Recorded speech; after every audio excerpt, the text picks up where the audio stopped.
Pode começar. Muito obrigado. Boa noite. Em primeiro lugar, eu quero agradecer o convite da Real Associação da Madeira. Aquilo que eu tenho para formular hoje é resultado de opiniões pessoais, de toda uma série de documentos que se leem, pesquisas que se fazem a propósito de vários assuntos. Entretanto, isso permite formular opiniões ou identificar problemas naquilo que é o nosso cotidiano.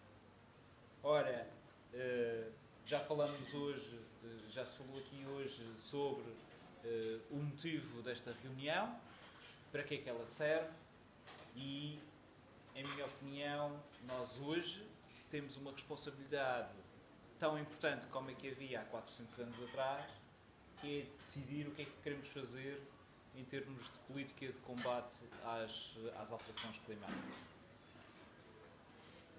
Temos visto nos últimos anos o assunto a tornar-se permanente.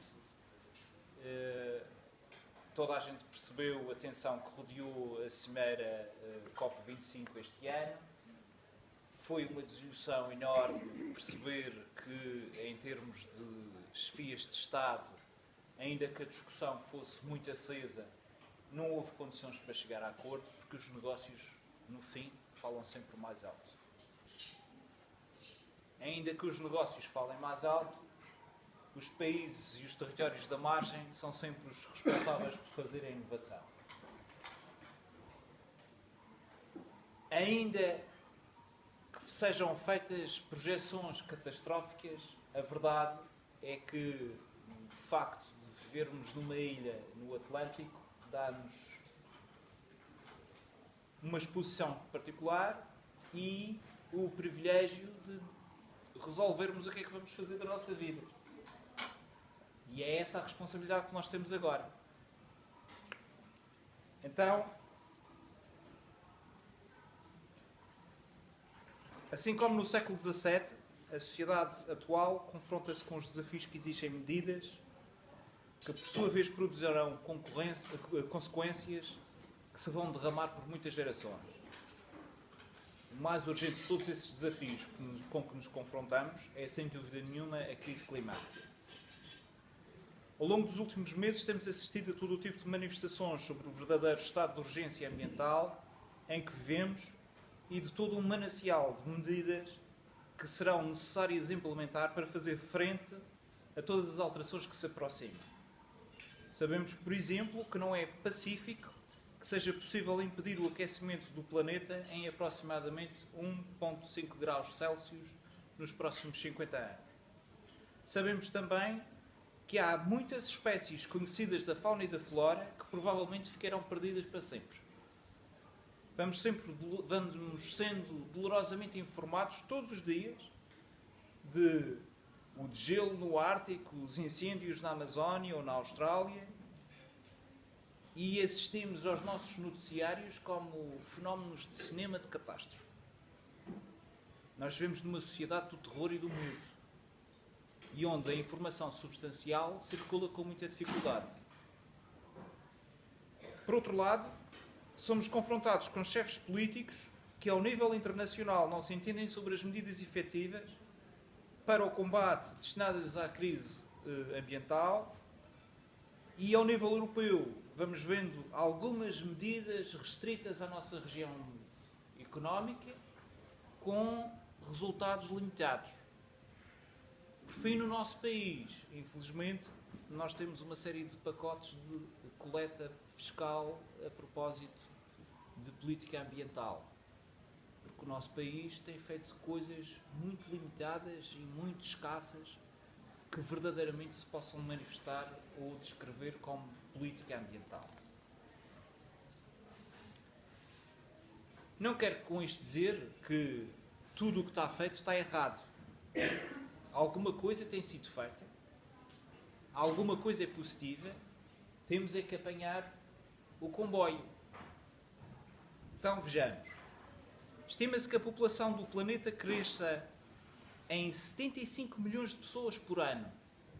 Sabemos que em 2020 há 28 cidades no planeta com um conjunto de habitantes com um número igual ou superior a 10 milhões. Mas há uma projeção que diz que em 2030 serão 41 cidades a nível global. Dizem-nos os números que aqui ao lado, no continente africano, está 1/4 da superfície arável da Terra e que o risco de desertificação atingirá em 2030 33% do território africano. Temos 8 das 12 maiores economias africanas com um crescimento económico não dependente de petróleo ou de recursos minerais. E sabemos que a taxa de crescimento das classes médias africanas atinge os 8% por ano. Ou seja, nós sabemos que ali no continente africano vamos ter a intensificação de ciclos de consumo, o desenvolvimento do modelo de capitalismo financeiro e com todos os problemas ambientais que daí derivam. Produzem-se atualmente 300 milhões de toneladas de plástico por ano, dos quais saem 5 bilhões de sacos de plástico. Estamos a fazer esforços para controlar isto na Europa. Existem esforços e existem esforços substanciais, mas o resto do mundo apenas discute o assunto. Nós vemos, quando há um documentário, toda a gente se lembra de mostrar as imagens terríveis das ilhas flutuantes no Pacífico feitas de plástico e de como os animais morrem afogados em redes no oceano, mas soluções substanciais há muito poucas. Sabemos que a indústria dos equipamentos de transporte é um grande consumidor de plásticos. E não os vemos, nem percebemos que exista uma alternativa relevante ao plástico. Nós sabemos que os consumidores, a indústria dos computadores e dos consumíveis informáticos também utilizam e dependem fortemente dos plásticos. A maior parte destes plásticos, ainda que sejam recicláveis, são a fonte dos tais microplásticos que vivem em suspensão no oceano e que levantam problemas digestivos a todos os animais que estão na água.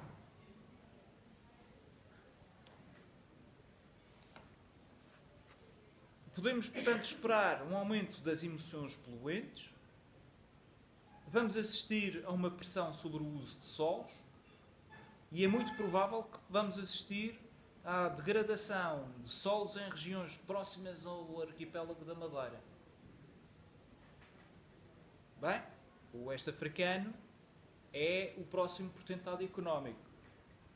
Um aumento do valor marginal dos produtos agrícolas é o que se espera. E haverá associado o aumento de riscos ambientais.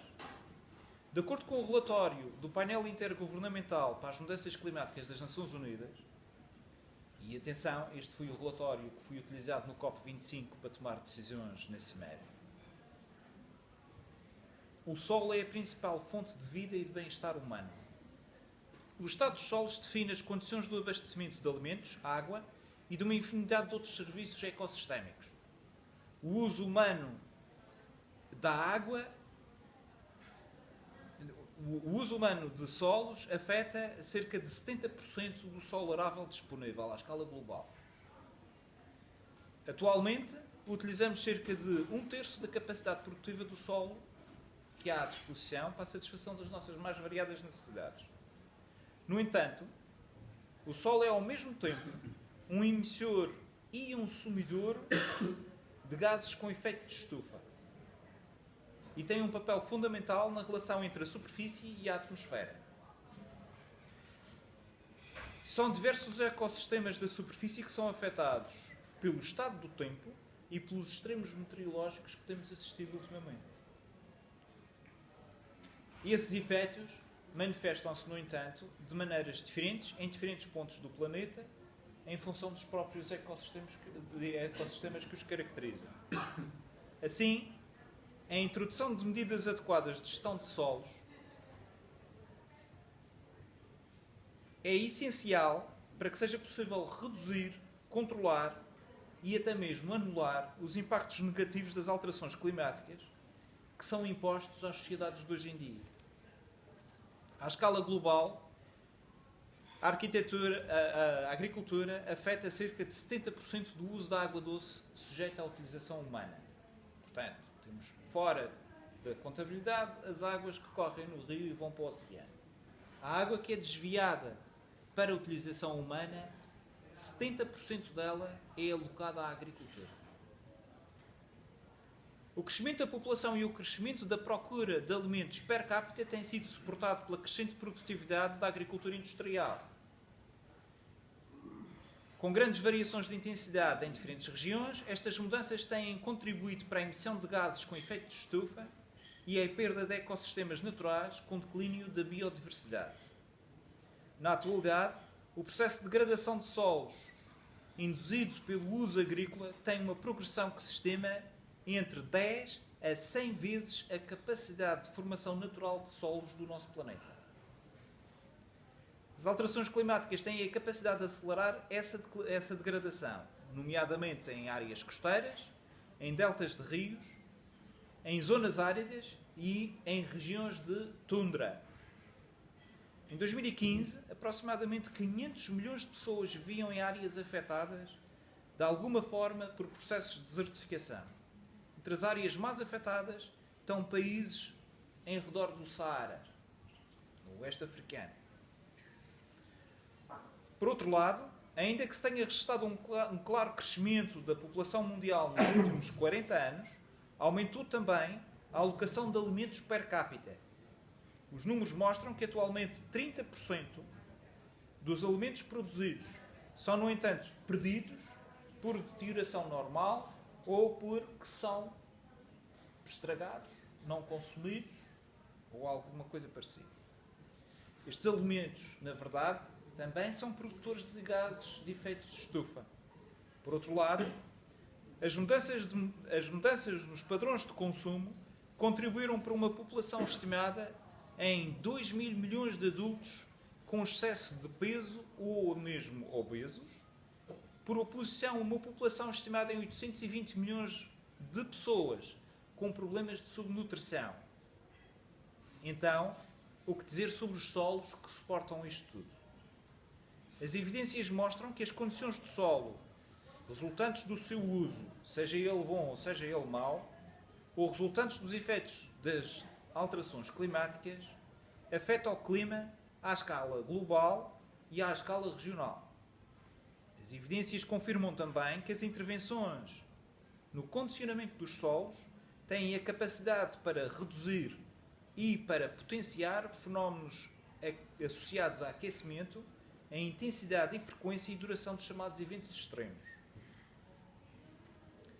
As mudanças climáticas têm a capacidade de aumentar a pressão sobre a manutenção do estado dos solos, aumentando dessa forma os riscos de perdas de biodiversidade, de perdas humanas, de riscos para a saúde dos ecossistemas e para as cadeias de alimentação.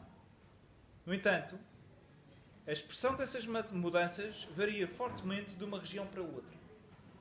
O que significa que há medidas que podem ser adequadas num determinado local ou região, permitindo uma reabilitação capaz dos solos, mas que podem revelar-se desajustadas noutra qualquer região, mesmo as mais próximas.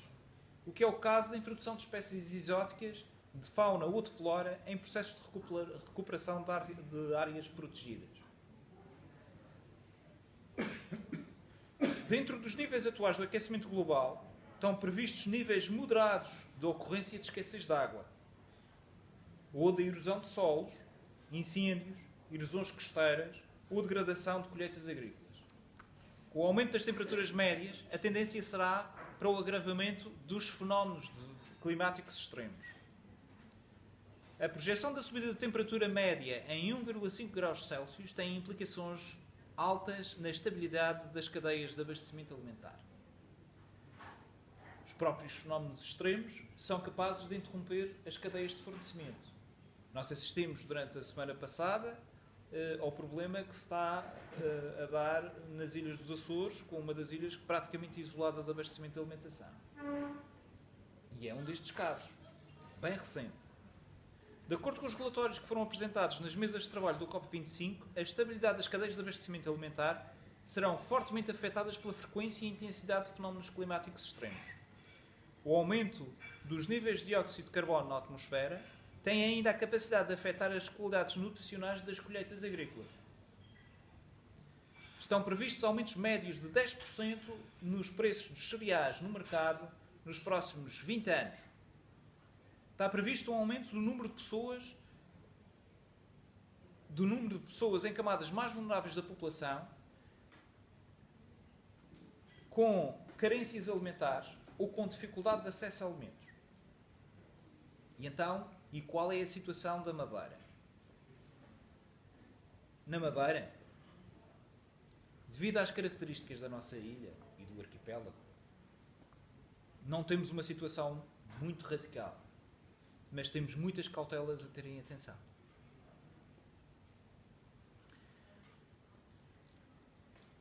Temos tido vários exemplos de fenómenos extremos na Madeira.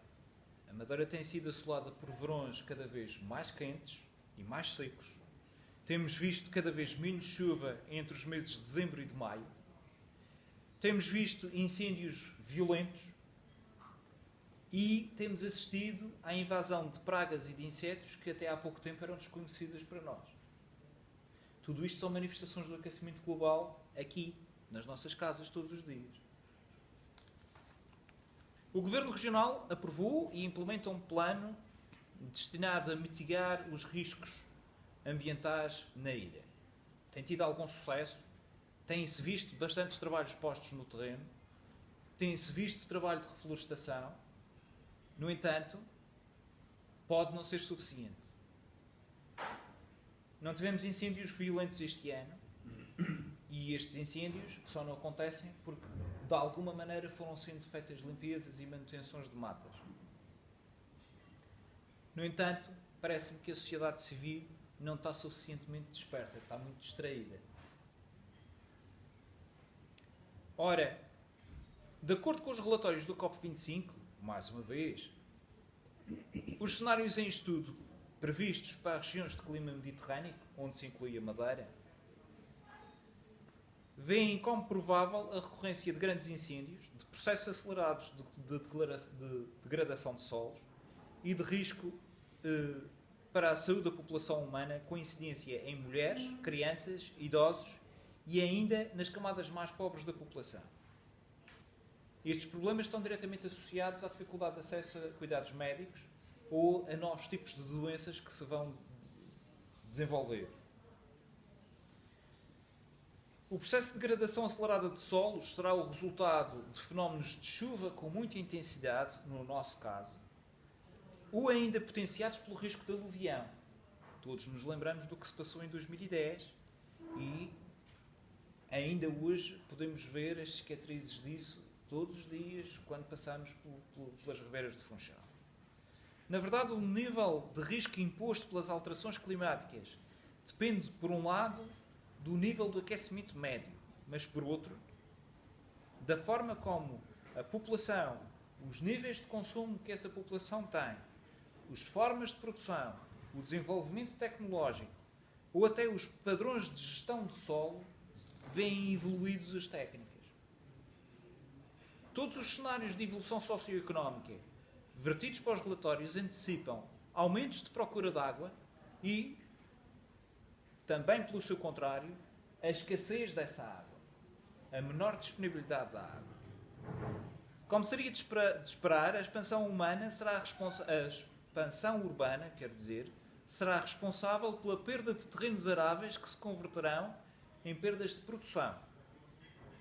As estratégias de combate ao fenómeno da expansão urbana poderão compreender o desenvolvimento de hortas urbanas e periurbanas, como forma de mitigar a dificuldade do acesso a produtos alimentares frescos.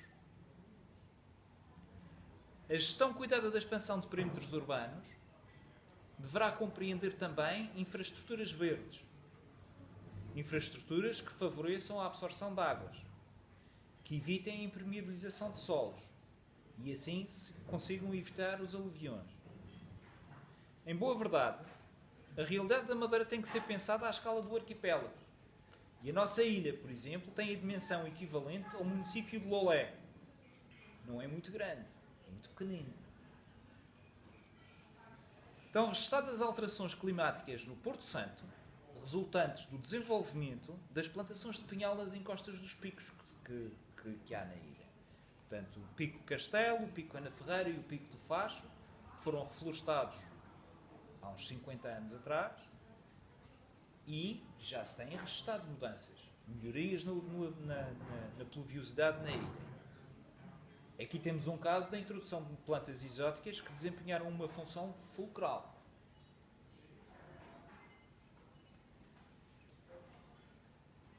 Um grande número de respostas preventivas e de mitigação às alterações climáticas baseadas na intervenção de solos são aptas ao combate de processos de desertificação ou de degradação de solos e ainda para o melhoramento da segurança e estabilidade da cadeia de abastecimento alimentar.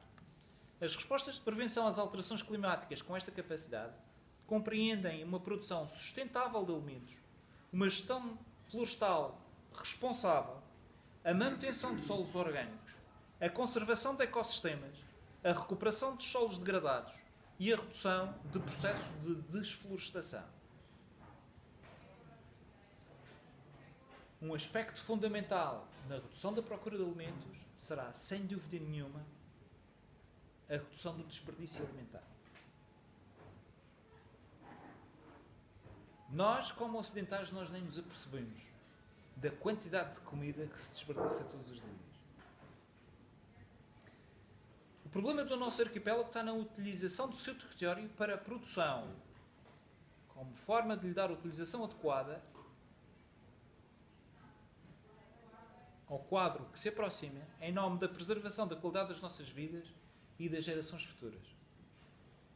Enquanto alguns instrumentos terão a capacidade de produzir efeitos imediatos, por exemplo, a criação de zonas de proteção em leite cheia, as limpezas florestais, a instalação de equipamentos de rega tecnologicamente avançados, outros demorarão décadas para produzir resultados apreciáveis. É o caso da reestruturação florestal, dos processos de reflorestação, de recuperação de solos ou de consolidação de encostas. A implantação bem-sucedida de medidas deste tipo terá forçosamente em conta as características ambientais do local e as condições socioeconómicas da região. Devido às especificidades locais e impactos climáticos na cadeia de abastecimento alimentar, as soluções e as barreiras politicamente impostas terão forçosamente uma relação direta com a identidade socioeconómica das localidades e das populações. A fórmula correta para atingir a neutralidade na degradação dos solos será construída com a integração de múltiplas respostas à escala local para atividades que incluem a agricultura, a floresta, o pastoreio e a gestão da água. Sabemos como tem sido polémica a questão do pastoreio na Madeira. Temos noção, as pessoas que têm propriedade agrícola sabem da dificuldade que é o acesso à água ou a gestão da água. Porque há cada vez menos água para entregar às explorações agrícolas. Entre as opções por uma política de prevenção e mitigação das alterações climáticas centrada na gestão do território, estão ainda aquelas que não significam um aumento pela conversão de solos ou da alteração do uso do solo. Estamos, por exemplo, a falar do aumento da produtividade, de opções de dieta ou de redução de desperdício.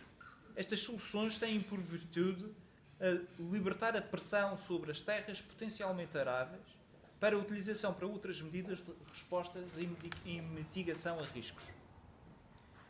Todas as medidas de combate e prevenção ao risco climático passam, no fim de contas, por nos organizarmos como sociedade coesa que somos, em redor da nossa capacidade de satisfazer o melhor possível as nossas necessidades alimentares, com recurso a um potencial ambiental que é o nosso, que está no nosso território e que só nós controlamos.